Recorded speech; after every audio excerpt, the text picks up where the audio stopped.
섬처녀가 어느 날 육지의 총각과 맞선을 보기로 했습니다. 그래서 이제 배 타고 맞선 보러 가는 날 아침부터 일찍 일어나서 꽃단장을 합니다. 오랜만에 육지 나가는 것도 설레지만 또 이제 맞선을 봐야 되니까 얼마나 가슴이 쿵쾅쿵쾅 설레겠습니까? 최선을 다해서 거울 앞에서 단장을 하고 이렇게 꾸미다 보니까 시간 가는 줄 몰랐어요. 어느 날 보니까 꾸미다 보니까 시간이 많이 지나서 선착장으로 달려나갔는데 보니까 선착장에서 배가 이렇게 쭉 떠나고 있는 거예요. 한 2m 벗어나고 있는 게 보입니다. 그래서 이 처녀가 아차 늦었구나 마음이 급해져서 달리기 시작한, 오늘 방금 토끼가 달린 것처럼 쌩 하고 달려가서 그 선착장을 막 떠나고 있는 배를 향해서 탁 뛰어서 올라타려고 뛰었는데 그냥 바닷속으로 풍덩 빠져버렸습니다. 꽃단장 한 것도 다 그냥 숲으로 돌아가고 물에 빠진 생쥐꼴로 돼서 선원들이 겨우 건져서 이제 배에 올려놓았어요. 그래도 이 소녀는 그래도 배는 탔으니까 가는 동안에 얼굴도 좀 고치고 또 옷도 좀 잘 고쳐서 가면 새 옷을 갈아입든지 해서 선은 볼 수 있겠구나 하고 안도의 함성을 쉬고 있는데 선원 한 사람이 다가와서 묻습니다. 아가씨 뭐가 그렇게 급해가지고 누구 마중 나오느라고 그렇게 빨리 왔냐? 조금만 기다리면 이 배가 선착장에 잘 도착하고 그때 타면 될 텐데 뭐가 급해서 그렇게 빨리 뛰어들었냐? 알고 보니까 배가 지금 떠나고 있는 게 아니고 들어오고 있는 거였어요. 이걸 제가 설명하기 전에 여러분이 웃어야 되는데 이게 꼭 설명해야 웃습니까? 배가 떠나고 있는 게 아니고 들어오는 거였단 말이에요. 들어오는 거였어요. 그러니까 여러분 마음을 조급하게 먹으면 이를 그르칠 수 있는 거죠. 잠언 21장 5절에 이런 말씀, 조급한 자는 궁핍함의 일을 따름이니라. 한 해의 절반이 지나고 우리 지난 주간에 맥주 감사절로 지내고 이제는 또 한 해의 절반을 향해 달려가야 되는 그런 절기입니다. 지난 반년을 돌아보면서 내가 너무 조급하고 급해서 일을 그르친 게 없는지 자신을 돌아보고 남은 한 해는 더 승리하시고 더 만족이 있는 삶이 되는 여러분 되시기를 주님의 이름으로 축원합니다. 그래서 하프타임이죠. 하프타임. 우리가 운동 경기에서 중간에 축구 경기는 전반전 뛰고 잠깐 쉬었다가 후반전을 또 뜁니다. 반반씩. 근데 이 하프타임 중간에 쉬는 시간이 굉장히 중요합니다. 이 쉬는 시간을 어떻게 보느냐에 따라서 후반전의 경기의 양상이 완전히 달라질 수 있습니다. 이기던 경기도 질 수 있고 지던 경기도 이길 수 있는 거죠. 여러분 이 하프타임에 다시 한번 자신을 잘 돌아보고 자신을 잘 살펴서 남은 후반전에는 승리하는 여러분 다 되시기를 바라겠습니다. 그래서 자신을 돌아보는 오늘 우리의 말씀은 자신을 성찰하고 돌아보는 그런 시간으로 삼았으면 좋겠습니다. 인디안들의 그 옛날 말 중에 그런 말이 있죠. 인디안들은 말을 타고 달릴 때 빨리 달리다가 중간에 한 번씩 멈춘다고 그러죠. 왜? 말을 타고 너무 빨리 달리면 내 영혼이 못 따라갈까 봐 좀 쉬었다 가야 내 영혼이 같이 갈 수 있으니까 잠깐 쉬었다 간다 그러죠. 우리가 이 성찰하는 삶, 잠시 멈추는 삶이 굉장히 중요한데 우리 신앙은, 우리 믿음의 길은 항상 이 성찰이 필요하죠. 자신을 돌아보고 살피는 것. 자신을 돌아보고 살펴서 바르고 올바르게 가고 있는지, 우리가 한 주 엿새를 힘차게 걸어왔지만 이 주일을 거룩하게 성수하며 주일을 예배드리는 것 자체가 벌써 우리는 자신을 돌아보는 삶이죠. 앞만 보고 달리는 것이 아니라 바른 방향을 향하고 달리고 있는지를 확인하는 것이 바로 주일이죠. 우리 지난 반년을 달려왔으니까 또 남은 한 해를 어떻게 우리가 바르게 달리고 있는지를 돌아보고 바르게 신앙에도 승리하시고 여러분 삶에도 승리하는 여러분 다 되어야 될 줄로 믿습니다. 오늘 우리가 유다서의 말씀을 가지고 우리 자신을 좀 돌아보기 원하는데 유다서의 내용을 보면 유다서의 내용이 되는 이 교회에 잘못된 믿음을 가진 사람들이 가만히 들어와서 이 사람들 때문에 교회에 분란이 있는 거예요. 이 사람들 때문에 교회가 어려워지는 겁니다. 이 이단 사상을 가지고 있고 잘못된 믿음을 가지고 있는 몇 사람들 때문에 사람들이 신앙이 오염되고 가치관이 오염되고 그래서 교회가 이렇게 어지러워질 정도로 영향을 받더라. 그래서 유다가 이 유다서를 통해서 그들이 믿음의 도를 지키고 믿음을 바로 세우고 사랑 안에서 믿음을 잘 세울 수 있도록 쓴 편지가 바로 유다서입니다. 그래서 믿음의 도를 위하여 힘써 싸우라, 영적 전쟁에 승리하라. 유다서 오늘 1장 3절에 그런 말씀이 있죠. 믿음의 도를 위하여 힘써 싸우라는 편지로 너희를 권하여야 할 필요를 느꼈다.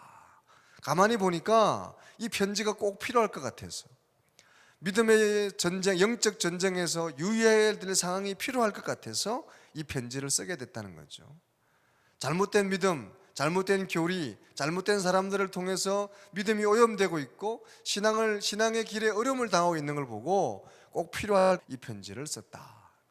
오늘 이 시간 예배드리는 저와 여러분도 반면 교사로 삼고 우리 자신에게 이 말씀을 비추어 봐서 유익으로 삼으시고 여러분에게 꼭 필요한 말씀으로 삼으시기를 주님의 이름으로 축원합니다. 오늘 우리 신앙도 마찬가지죠.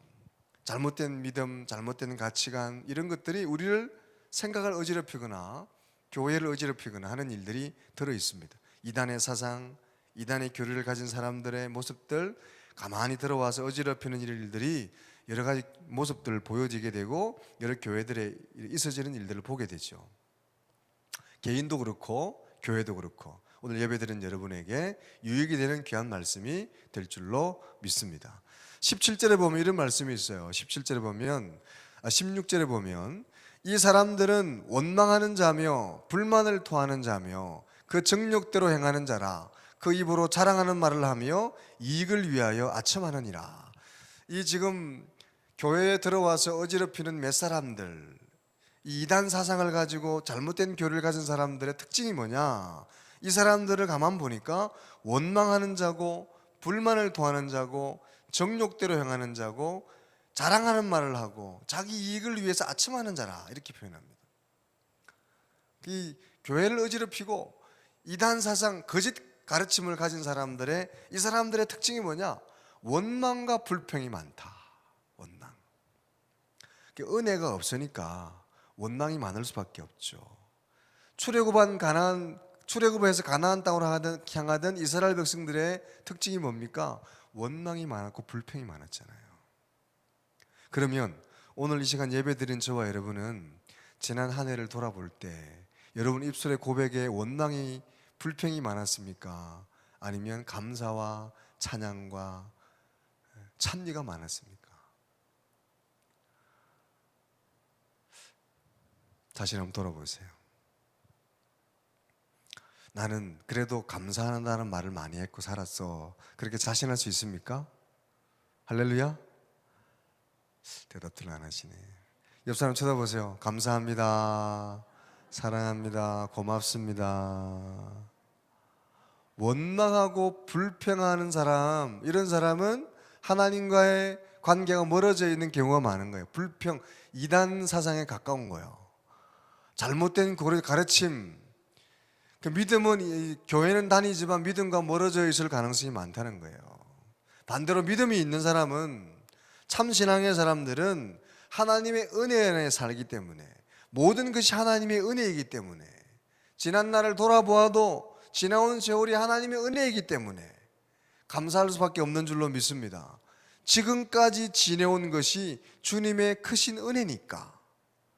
할렐루야. 지금까지 돌아보면 다 은혜니까 감사하죠. 여러분 입술을 한번 점검해 보시기 바랍니다. 내 입술이 정말 감사를 많이 얘기하고 은혜를 많이 얘기하느냐, 아니면 불평과 불만이 많은 입술이냐. 에베소 2장 8절 9절에 보면 너희는 그 은혜에 의하여 믿음으로 말미암아 구원을 받았으니 이것은 너희에게서 난 것이 아니요 하나님의 선물이라. 행위에서 난 것이 아니니 이는 누구든지 자랑하지 못하게 하려 함이라. 우리의 구원도 은혜고 믿음도 은혜고 예수 그리스도를 통해서 영생을 보장받는 것도 모두가 하나님의 전적인 은혜인 줄로 믿습니다. 왜? 자랑하지 못하게 하려고 그랬다는 거죠. 근데 이 은혜를 저버리고 은혜를 멸시하는 사람은 입술을 통해 자랑하고 교만하고 원망하고 불평한다는 거죠. 그래서 지금 이 교회에 가만히 들어온 이 잘못된 믿음을 가진 사람들의 특징이 뭐냐? 믿음의 도를 저버리고 그리스도를 저버리고 은혜를 저버렸다, 은혜를 멸시했다 그랬어요. 그러니까 자기 자랑하는 거죠. 자기 자랑하고 자랑하는 말을 하고 교만한 말을 하고 불평하는 말을 하고 원망하는 말을 하는 거예요. 반대로 믿음이 있는 사람, 믿음의 길을 바로 걸어가는 사람은 모든 게 하나님의 은혜로 받았으니까 자랑할 게 없습니다. 그저 받았으니 그저 주는 거고, 자랑하기보다 감사하고 겸손하고 불평하고 원망하기보다 찬양하고 감사하게 되는 삶을 사는 거죠. 감사하는 여러분 되시기를 주의 이름으로 축원합니다. 찬양하고 고맙습니다, 감사합니다. 하나님의 은혜가 놀랍습니다. 모든 게 하나님의 은혜입니다. 옆 사람 다시 좀 쳐다보세요. 권사님, 집사님 덕분에 지난 6개월도 잘 살았습니다, 감사합니다. 이렇게 인사합니다. 지난 6개월도 권사님 덕분에 살았어요. 예, 할렐루야. 살아있는 게 다 덕분입니다. 그 은혜를 아는 사람은 그렇게 고백하는데, 은혜에서 멀어진 사람은 다 자기 자랑이고 다 불평이고 불만인 거죠. 나 덕분인 줄 알아, 이렇게 되는 거죠. 내 덕인 줄 알아, 이렇게 되는 거예요. 이게 불평인 거예요. 또 이렇게 이 교회를 어지럽히는 이단 잘못된 사상을 가진 사람 특징이 뭐냐? 19절에 보면 몇 가지 기록되어 있죠. 19절에 보면 19절 보세요. 이 사람들은 분열을 일으키는 자며 육에 속한 자며 성령이 없는 자니라. 할렐루야. 분열을 일으키고 육에 속하고 성령이 없다. 첫 번째, 분열을 일으키는 사람이라고 그러죠. 분열. 어디 가나 분란을 일으키고 다툼을 일으키고 나누게 하고 쪼개지게 하고 갈라지게 하는 그런 은사를 가진 사람이에요. 어디 가든지 분열을 일으키는 사람, 하나 된 그런 공동체를 자꾸 깨는 사람, 분열을 일으키는 사람이 바로 이 잘못된 믿음, 이단의 사상을 가지고 공동체를 어지럽히는 사람이라는 거예요. 반대로 성령을 받고 하나님의 영이 있는 사람은 모이는 곳에 하나가 되게 하고 사랑의 띠로 하나 되게 한 걸 지키게 하고 화합하고 화목하게 하는, 하나님 우리에게 주는 은사는, 예수 그리스도가 우리에게 주신 직책은 화목하게 하는 직책인 줄로 믿습니다. 화목하게 하고 하나 되게 하고 하나 되게 한 성령으로 하나 되게 한 걸 힘써 지키게 하는 것, 이게 바로 성령 받은 사람의, 은혜 받은 사람의 특징이죠. 반대로 이 은혜가 멀어지게 되면, 이 성령으로부터 멀어지게 되면 자꾸 분열을 일으키는 사람이에요. 그럼 우리 지난 한 해를 돌아보면서 나는 어디에 가까웠는가? 분열을 일으키는 사람이었냐? 아니면 자꾸 하나 되게 하는 사람이었냐? 자신을 돌아보게 되는 거죠. 또 육에 속한 사람이다. 육에 속한 사람.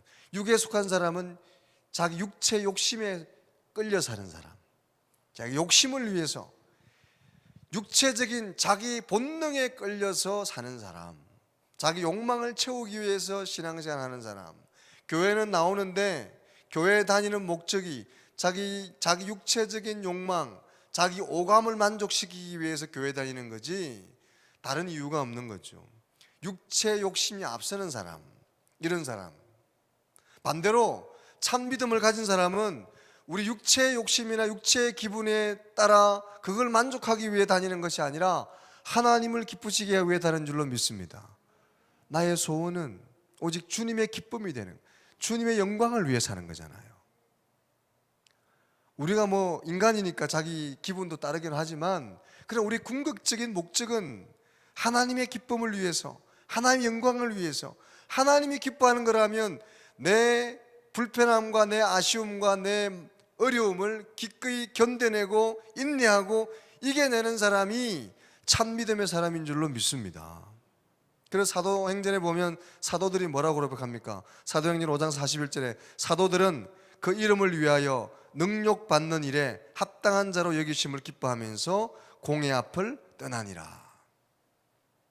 사도들이 성령 받고 은혜 받으니까 하나님 때문에, 예수님 때문에 욕을 당하고 능멸을 당하고 멸시를 당하는 것도 오히려 당연하게 생각하고 오히려 그걸 기쁘게 생각했다 그렇게 하는 거죠.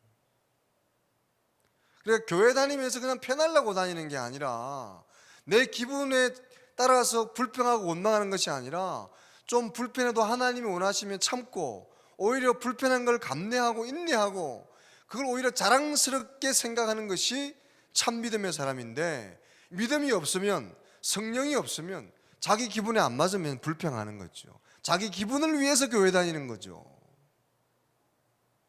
그러면 오늘 저와 여러분은 지난 6개월 동안 교회 다니면서 매번 그러지는 않지만 내 기분에 충실했던 적이 많은가, 아니면 하나님의 뜻에 맞추고 인내하고 감내했던 적이 많은가 돌아볼 수 있게 되죠. 오히려 나는 좀 불편해도 하나님이 원하시는 거라면 참고 인내하고 용서하고 오히려 불편함을 감내하고 손해도 보고 봉사도 하고. 근데 교회 다니면서 그냥 내 안일만 생각하고 내 육체의 만족만 챙기려고 하고, 그건 아주 신앙이 얕은 수준이거나 믿음이 없는 거죠. 믿음이 신실해지고 믿음이 깊어지면 오히려 내 기분과 내 즐거움보다는 하나님의 영광을 위해서. 교회도 단합대회도 하고 친교도 하고 체육대회도 하고 야유회도 하고 하죠. 그런 친교 모임은 그냥 양념 정도, 우리 단합을 위해서 1년에 몇 차례 하는 정도죠. 그것도 필요하지만 더 중요한 건 그것만을 위한 게 아니라 하나님의 영광을 위해서 봉사도 하고 헌신도 하고 땀도 흘리고, 이 여름에 우리 선생님들이 교사들이 아이들을 위해 수고하고 땀 흘리고 애쓰듯이 이 더운 여름에 식당에서 밥 하느라고 땀 흘리고 수고하듯이 내가 좀 불편하더라도 교회 와서 헌신하고 봉사하는 것, 그것을 자랑스럽게 생각하고 영광으로 생각하는 것, 교회에서 편하려고만 하는 것이 아니라 하나님 영광을 위해서 뭔가 헌신해야 헌신할 때 누리는 기쁨, 즐거움, 그 어떤, 해봤어야 알지. 할렐루야. 그때 오는 그 기쁨을 맛보는 거잖아요. 자랑스럽게, 합당하게. 할렐루야. 여러분 다 그렇게 누리고 그와 그렇게 함께 주와 동행하는 줄로 믿습니다. 그거잖아요, 신앙생활이라는 게. 나 그냥 기분 좋게 그냥 내 한 사람 즐거우려고 교회 나가는 게 아니잖아요. 믿음의 얕은 수준이죠. 얕은 수준이거나 성령이 소멸됐거나 아주 신앙의 초보이거나. 신앙이 깊어질수록 오히려 하나님 때문에 고난당하고 능력을 당하고 어려움을 당하고, 한 주 동안도 힘들고 직장생활 하느라고 힘들었는데 교회 주일날은 편해야지, 그냥 편하게 와서 예배드리고 밥 먹고 쉬다가 가야지. 그 말도 틀린 말은 아니에요. 맞는 말씀이에요. 그런데 깊은 신앙은 아니죠. 얕은 신앙이죠. 신앙이 깊어질수록 그래도 교회 와서 좀 내가 봉사할 게 뭐가 있나, 내가 섬길 게 뭐가 있나, 그래도 귀한 시간 교회 왔으니까 이 시간에 내가 이 공동체를 위해서 내가 섬겨야 되고 참아야 되고 인내해야 될 게 뭐가 있나. 오히려 그럴 때 주어지는 희열, 기쁨, 세상에 줄 수 없는 즐거움, 은혜를 맛볼 줄 아는 사람, 깊은 신앙의 사람이죠. 그렇게 나아갈 수 있게 되기를 주님의 이름으로 축원합니다. 할렐루야. 지금 이 교회에 들어온 이 이단의 무리들이 자기 쾌락만, 자기 본능, 자기 오감만을 위해서 교회 다닌다는 거잖아요. 그래서 불편하면 원망하고, 불편하면 자기 즐거움. 교회는 여러분 그냥 세상의 같은 클럽이나 친교 클럽이 아니잖아요. 그런 건 세상 클럽이 더 잘하지. 모임도 더 잘하고 순서도 더 잘 만들고 산으로 들러 더 잘하잖아요. 그런데 우리는 그게 우리의 목적이 아니잖아요. 우리도 가끔 산도 가고 들도 가지만 그건 양념에 불과하죠. 정말 중요한 건 오히려 우리가 하나님의 영광을 위해서, 하나님의 기쁨을 위해서. 할렐루야. 별로 기분이 안 좋으시네요. 그렇게 나아갈 수 있게 되기를 주님의 이름으로 축원합니다. 또 성령이 없는 자. 성령이 소멸된 자, 성령이 충만하지 않는 자라고 표현합니다. 교회는 다니는데 성령이 없는 자예요. 성령 충만하지 않는 자예요. 성령이 없다는 것은 하나님의 말씀대로 행하고 성령의 이끌림을 받는 것이 아니라 자기 생각대로 하는 사람입니다. 대표적인 성경에 나오는 인물이 바로 사울이죠. 사울이 처음에는 준수했고 성령의 사람이었는데 나중에는 교만하고, 그래서 하나님의 성령이 그를 떠남으로 결국 성령으로 시작했다가 실패한 사람이, 끝은 안 좋았던 사람이 사울이죠. 오늘 저와 여러분도 마찬가지예요. 성령이 우리에게 임하시고 성령 충만했었는데 지금은 성령이 약해졌거나 소멸됐거나 지금은 내 생각만 남아있고 성령의 생각은 전혀 없는 사람, 그럴 수 있는 거예요. 작년에는 좋았는데 올해가 별로 안 좋아. 작년에 성령 충만했는데 올해 전반기에는 성령이 아주 약했어. 배터리 약해듯이. 성령의 생각보다 내 생각이 많이 앞선 그런 한 해를 보내거나 전반기를 보내거나, 여전히 내 생각만 말씀이 이끌고 성령이 이끄는 삶이 아니라 내 생각에 앞선 그런 삶을 살아온 거죠. 믿음이 있다기보다는 그냥 교회를 왔다 갔다 하는 거죠. 성령이 약한 사람. 그래서 다윗은 바세바를 범한 이후에 눈물이 침상을 적시도록 울며 기도하며 이렇게 고백했지 않습니까? 나를 주 앞에서 쫓아내지 마시며 주의 성령을 내게서 거두지 마옵소서. 성령이 나를 떠나지 않게 하옵소서. 오늘 우리가 이 하반기를 맞으면서 다시 한번 이 하프타임에 다시 한번 내 안에 성령이 충만하도록, 성령이 내게서 떠나지 않도록, 성령이 이끄는 삶, 성령이 충만한 삶.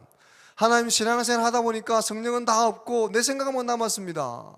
성령으로 하는 사람이 되도록, 다시 한번 성령이 충만하도록 기도하며 간구하는, 몸부림치는 저와 여러분들이 되어야 될 줄로 믿습니다. 20절에 보면 그래서 마지막 권면합니다. 사랑하는 자들아, 너희는 너희의 지극히 거룩한 믿음 위에서 자신을 세우며 성령으로 기도해라.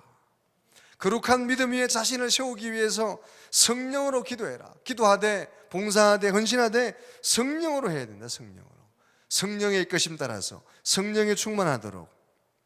오늘 하반기에는 성령의 이끄심 따라서 성령에 따라 행하고 성령 충만하고 성령이 이끄신 대로 행하는 여러분 다 되시기를 주님의 이름으로 축원합니다. 여기 믿음으로 자신을 세운다는 말에 어원적인 의미를 보면 서로 돌아보아서 서로 함께 한다는 뜻이 있습니다. 오늘 아까 우리 영상에서 토끼와 거북이 얘기해봤죠. 마지막 결론은 뭡니까? 서로 경쟁하던 거에서 이제는 함께하는, 윈윈하는 거죠. 서로 물을 건널 때는 거북이가 토끼를 태워주고 또 육지를 달릴 때는 토끼가 거북이를 태워서 함께 윈윈해서 더 큰 만족을 누리고 더 큰 성공을 이루는 그런 생각이 바뀌는 거죠. 그렇게 함께하는, 이전의 것이 아니라 생각, 사고, 패러다임 시프트, 우리의 마음과 생각이 바뀌어서 함께 성공하는 거예요. 우리 신앙도 마찬가지입니다. 우리 신앙도 함께 하는 거예요. 할렐루야. 함께 해야 승리할 수 있는 거고, 우리가 혼자서는 결코 이 믿음의 영적 전쟁을 승리할 수가 없습니다. 이 전반기를 보내고 하반기를 시작하면서 자신의 신앙도 돌아봐야 되지만 옆도 한번 돌아보시고, 보이다가 안 보는 사람이 없는지, 우리 속회원들 중에도 믿음이 연약해 보이는 사람이 없는지, 시작할 때는 성령 충만하더니 지금은 성령이 약해져서 성령이 소멸되어 있는 그런 우리 속회원들이나 우리 교우들이 없는지 돌아보고 손을 잡아주고 격려해주고. 히브리서 10장 24절 25절 이런 말씀이 있죠. 서로 돌아보아 사랑과 선행으로 격려하며 모이기를 피하는 어떤 사람들의 습관같이 하지 말고 오직 권하여 그날의 가까움을 볼수록 더욱 그리하자. 이 하프타임에 다시 한번 자신도 돌아보거니와 주변도 돌아보시고 같이 가는 거잖아요. 우리 아까 인디안이 달리다가 서서 잠깐 자기 영혼을 기다리듯이 우리는 달리다가 주변에 같이 못 가는 우리 교우들이 없는지, 집사님, 권사님이 없는지 돌아보고 같이 손을 잡고 가야 되는 거예요. 여러분 길 가다가도 내가 먼저 좀 빠른 걸음 걸어가면 뒤에 늦게 오는 사람도 기다렸다 같이 가야 되잖아요. 우리나라 사는 부부가 나이 드신 분들 길을 걸어가도 남편은 앞이 조금만 쳐가고 뒤에 부인은 따라 오든지 말든지 그냥 뒤에 돌아보지도 않고. 저는 적어도 그러지 않습니다. 우리 세대는 그러지 않습니다. 돌아보면서 손을 잡아주고 끌어주고 기다려주고. 할렐루야. 우리 신앙의 길은 그렇게 걸어가는 거라는 거죠. 옆 사람 쳐다보세요. 잘 걸어오고 있는지 한번 쳐다보시고. 사랑합니다 한번 인사하세요. 사랑합니다, 축복합니다. 잘 걸어오고 있는 것 같아요? 잘 따라오고 있어요? 잘 못 따라온 사람이 있으면 기다려주고 손도 잡아주고 끌어주고. 그런 때가 바로 지금 이 하프타임이라는 거죠. 돌아보고 격려해주고 땡겨주고 기다려주고. 그 21절, 하나님의 사랑 안에서 자신을 지키며 영생에 이르도록 우리 주 예수 그리스도와 긍휼을 기다리라. 하나님의 사랑 안에서, 하나님의 사랑 안에 거하라. 하나님의 사랑 안에 거한다는 게 뭡니까? 요한복음에 보면 말씀 안에 거하는 거고, 말씀을 계명 안에 거하는 거고, 계명은 뭐냐? 사랑하라는 거죠. 내가 너희를 사랑같이 너희도 서로 사랑하고 서로 하나 되어라, 연합해라. 사랑이 없으면 아무것도 아니에요. 지난 우리 전반기에도 혹시 여러분의 섬김과 예배와 봉사와 헌신과 주일날 오가는 모든 것 중에 사랑이 없이 했던 게 있다면 다 헛되고 헛된 거고 울리는 갱가리와 같은 거라는 거죠. 사랑을 담아서 해야 되는 거, 사랑 안에서 해야 되는 거죠. 사랑이 없는 봉사, 예배, 오늘 우리가 예배도 드리지만 이 예배에 하나님에 대한 사랑이 없는 예배는 울리는 갱가리와 같다. 껍데기만 있는 거죠. 사랑 안에서 봉사, 헌신, 이 더운 여름날 아무리 땀 흘리고 봉사해도 그 안에 사랑이 없다면 아무것도 아니라는 거죠. 근데 그런 일들이 교회에 많이 있어요. 사랑은 다 없어지고 판단, 정죄, 열심만 남는 거예요. 열심히 땀 흘리고 봉사하고 헌신하는데 사랑은 없어. 근데 열심히는 해. 그냥 하던 거니까. 그게 내 체질이고 내 스타일이니까 열심히는 해, 그냥 그거는. 근데 사랑이 없어요. 너나 할 것 없이 그래. 우리도 그래. 저 자신도 그래요. 목회도 그렇고 여러분 성도들도 마찬가지예요. 사랑이 있는지 없는지를 살펴야 되는 거죠. 할렐루야. 목사가 열심히 하는데 성도들에 대한 사랑은 없어. 그냥 하는 거니까 그냥 일로 하는 거야. 성도들도 교회 나와서 봉사하고 하는데 열심히 하고 하는데 그냥 하는 거니까, 스타일이니까, 내 자존심이 있으니까 하는데 사랑은 없어. 다 소용없다는 거잖아요. 다시 한번 우리 안에 사랑이 있는지, 사랑 안에서 자신을 지키는 여러분 되시기를 주님의 이름으로 축원합니다. 하나님, 이번엔 하프타임, 전반기를 보내고 하반기를 맞이하는 그런 절기입니다. 오늘 유다서에 나오는 이 사람들의 모습이 오늘 우리의 좋은 반면 교사가 돼서 다시 한번 우리의 자신을 살피고 우리의 교회를 살피고, 그래서 다시 한번 우리 하반기를 하나님 보시기에 사랑 안에서, 오늘 요점은 믿음의 도를 위하여 힘써 싸우고 믿음 위에 굳게 서고 사랑 안에서 자신을 지키라 그랬습니다. 자신을 지켜나가고 자신을 세워나갈 수 있는 여러분 다 되시기를 주님의 이름으로 축원합니다. 함께 돌아보면서 이 전반기를 잘 돌아보고 하반기에 더욱더 믿음 안에 서로 성령으로 승리하는 우리 여러분 한 사람 한 사람과 우리 주님께 공동체가 다 될 수 있기를, 하늘의 복을 흠뻑 누릴 수 있는 우리 교회와 여러분 가정이 다 될 수 있기를 주님의 이름으로 축원합니다. 기도하겠습니다. 하나님 감사합니다. 오늘도 저희들 믿음의 도를 지키기 위해 힘써 영적 전쟁에 싸워 승리하게 하시고 거룩한 믿음 위에 자신을 세우게 하시고 함께 합력하여 돌아보며 세우게 하시고 성령으로 기도하고 성령의 이끄심을 따르고 사랑 안에서 믿음을 지켜나가는 믿음의 사람들 다 될 수 있도록 인도해 주시옵소서. 예수님 이름으로 기도 올려옵나이다. 아멘.